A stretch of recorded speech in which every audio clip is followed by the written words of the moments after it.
In today's video, I'm going to teach you how to enable or disable pop-up windows in Microsoft Edge. Pop-ups can be really useful for things like banking, sign-in windows, and some tools that open in a separate small window. But they can also be annoying or even unsafe if they're from ads or suspicious sites. So it's important to know how to control them, and that's exactly what we'll walk through together now. First, go ahead and open Microsoft Edge on your computer. You can use the icon on your taskbar, your desktop, or search for Edge from your Start menu. Once Edge is open, look towards the top right corner of the browser window. You'll see a row of icons there. Find the one that looks like 3 horizontal dots. This is the menu button that opens your browser settings and options. Click on the 3 dots, and a drop-down menu will appear. From this menu, scroll down until you see the option called Settings, and click on it.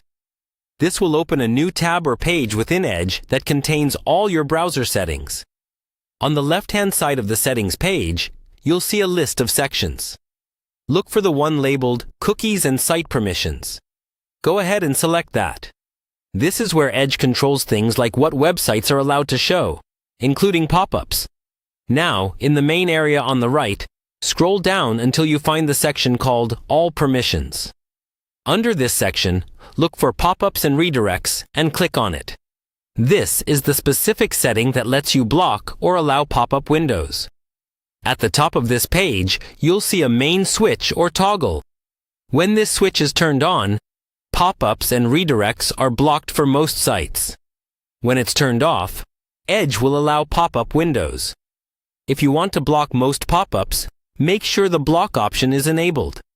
If you need pop-ups to work for a particular site, you can leave blocking on. Then scroll down and add that site to the Allow list so only trusted sites can open pop-ups. After you've made your changes, you don't need to click Save. Edge will apply them automatically. You can now close the Settings tab and continue browsing, knowing you have more control over how pop-ups behave in Microsoft Edge.